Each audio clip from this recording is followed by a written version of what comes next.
It is never too late to make a change. It is never too late to get depression out of here, okay? You do not have to be depressed. You do not have to remain depressed. Depression can become a past. What's up, YouTube?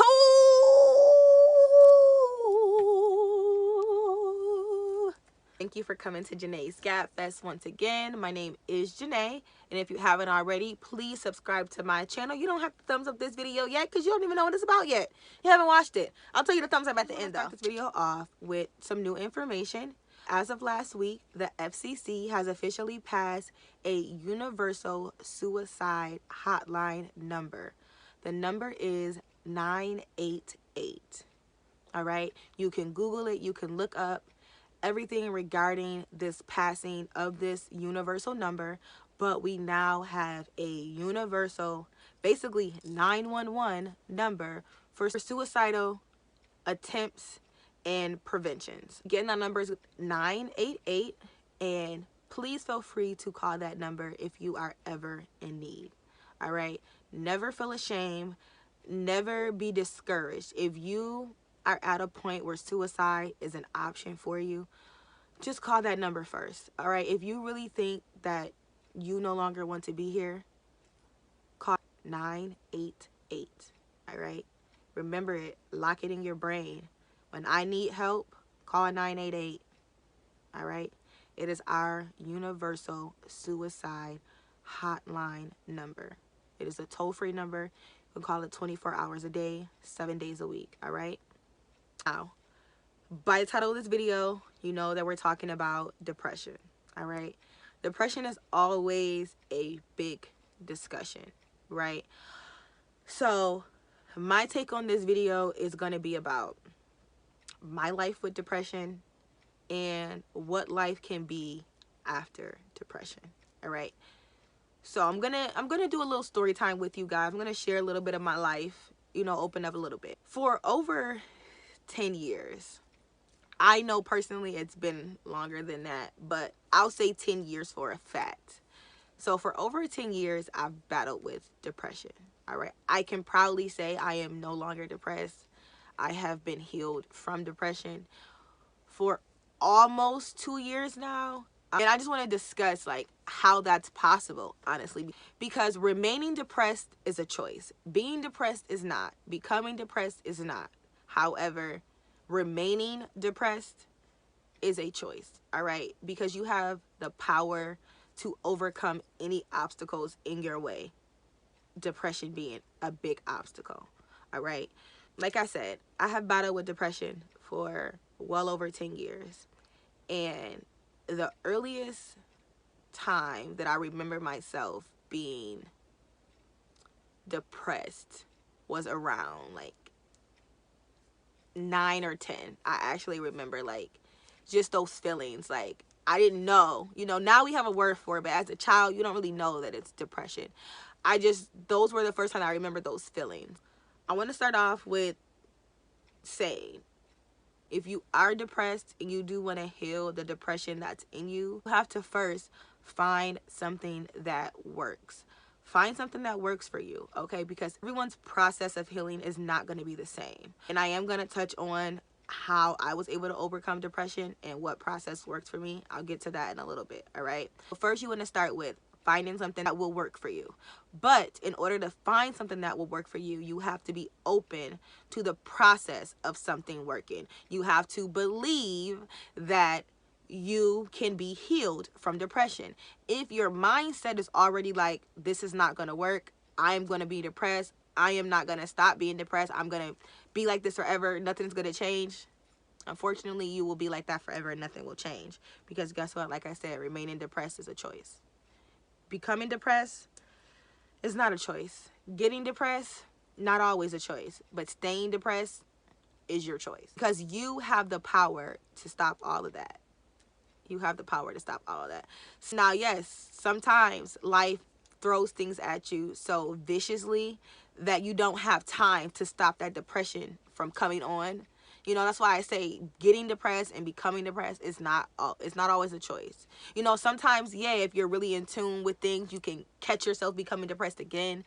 You know, but normally if this is your first time and you've never been undepressed, in a sense, like, you're not going to be able to just block it. Like, you know what I'm saying? Like, right now, I am no longer depressed. I no longer suffer from depression. And that's not an affirmation. That's actually my current status. You know what I mean? So I know when I feel that depression or just negativity creeping back up on me.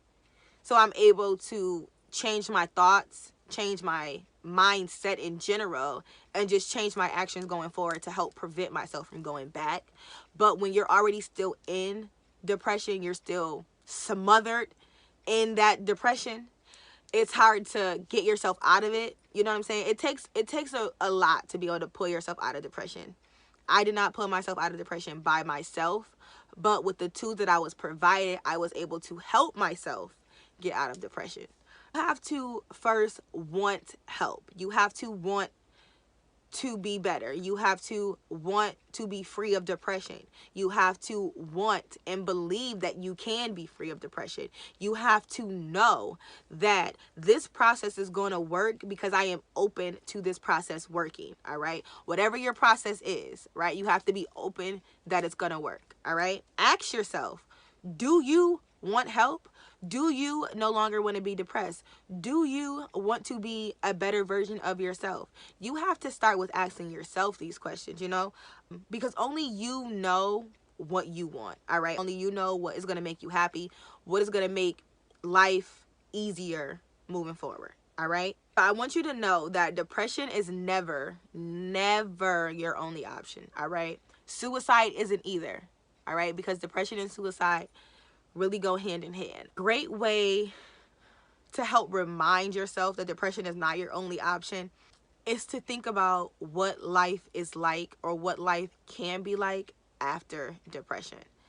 Once you're healed from depression, right? That's what I want you to think about. Think about, what is my life like if I'm not depressed? How do I interact with people when I'm not depressed? And yes, if you've been battling with depression for a long time, that is obviously not going to be a thought process that's going to happen like that.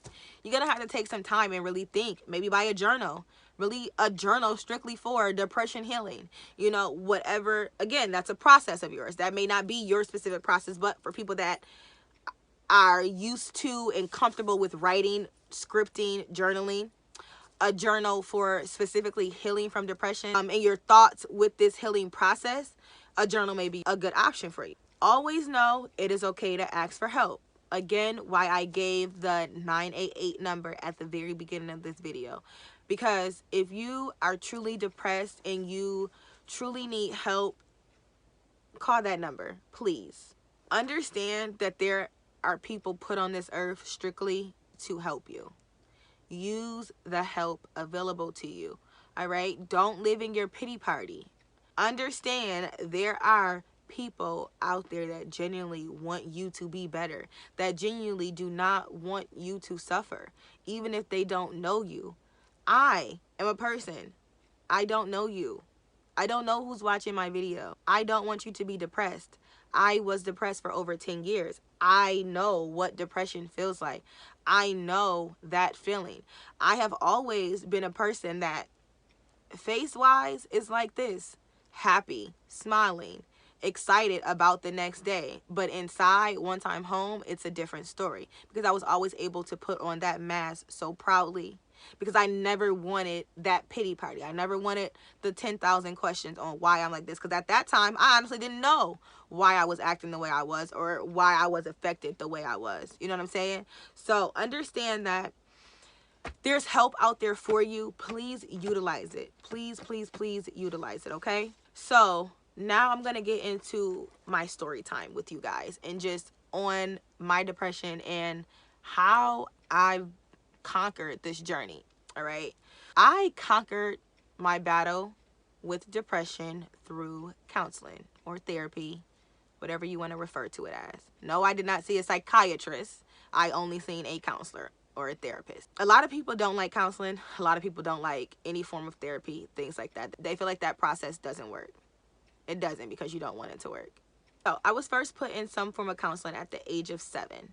And I remained in counseling on and off up until the age of 24. All right. Now, that sounds like a very long time, but I'm going to break down my process with counseling. So when I first started counseling at 7, 8 years old, I was into my mask phase very early. Like, I already knew. Like, I was a very intelligent little girl when it came to just the adult games with trying to get kids to talk. You know, I was very aware of those little things. You know what I mean? So when I first started counseling, I was going to a family and children's counselor, right? And my very first session, they had me in this big room with a whole bunch of toys, and it was a big glass window in the room. And I instantly knew that's where my family is standing. You know what I mean? Like, it was those little things that I already knew. So I'm like, okay, no, let me play into this character right now. So counseling wasn't working for me at these ages because I was playing the game with them. Okay, let's move on. I stopped going to counseling. I'm a little older. Now I'm like 10, 11. I changed the counseling program that I'm in. I'm going to a therapist in a different area. I attempted to talk, I would say. When we first started, I wasn't speaking much. I really didn't say much. I would be sat in the car, and when I got in front of my counselor, it would really be nothing. And then towards the ending of that phase, there was a moment when I began expressing myself and expressing the things that were going on. And at that time, my counselor asked if one of the students, whoever, up and coming therapist, could sit in. And I didn't know him, you know, and things like that. But I was sharing. And all I remember is that something about his encounter, because it was a man that sat in with me. My counselors have always been females. I didn't choose females. I'm not sure if my family specifically chose females, but I've always had a female counselor.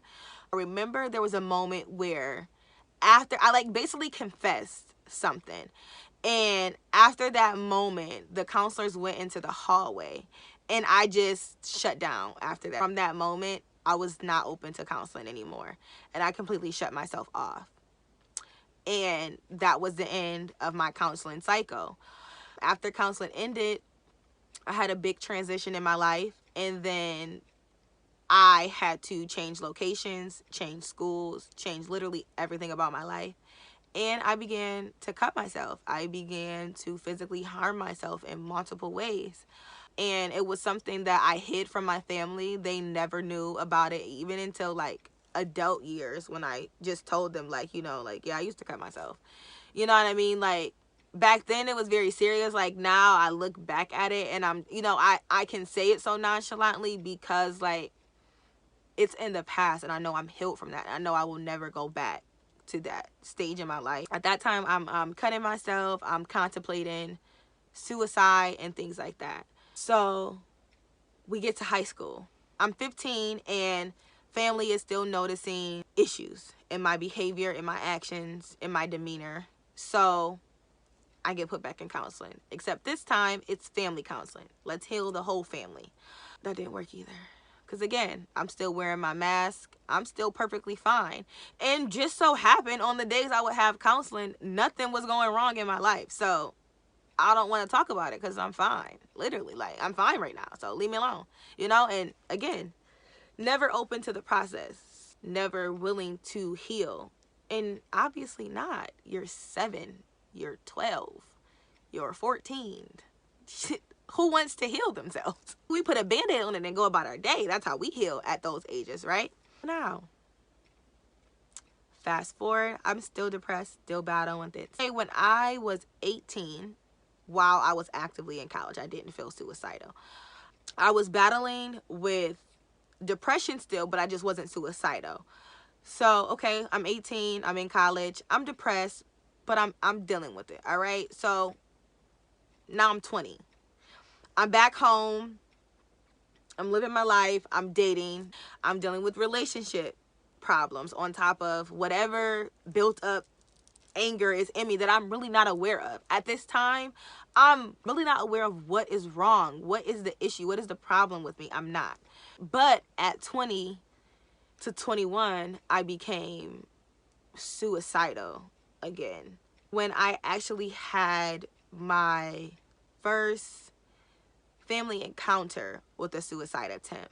At this time, my method of choice was alcohol until I passed out, or it was just alcohol until I took pills, or it was just alcohol until I killed myself.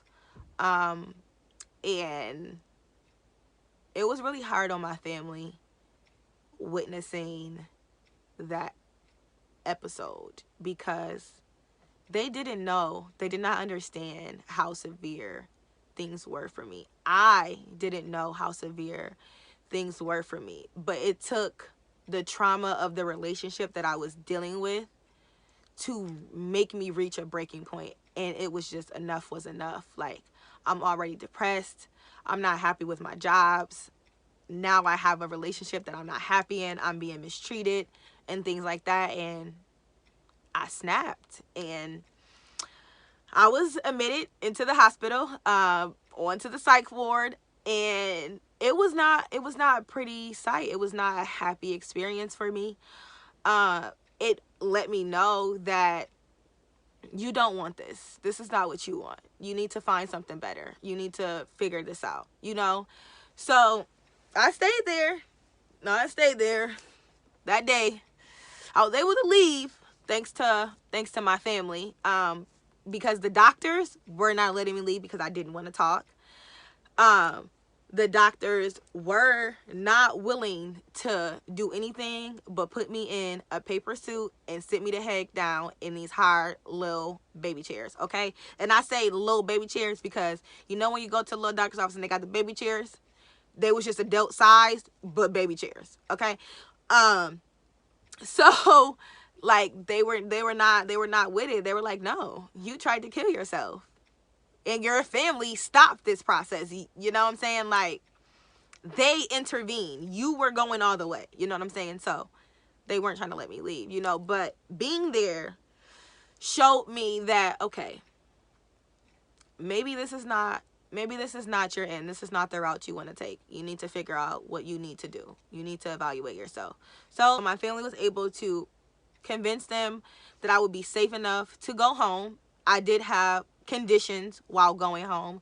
One of those conditions was I had to, as of that morning, the morning of my release, I had to find a psychiatrist and a therapist. All right, because there's a difference. A psychiatrist provides you medication. Therapist listens to your gossip. Okay.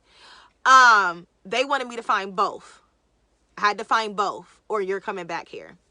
I'm in counseling for a little while. Now, with this process, I'm a little more open because I'm like, I have to be here. I have to talk. They're probably going to tell them I don't want to go back to the psych ward. I don't want to deal with these crazy people.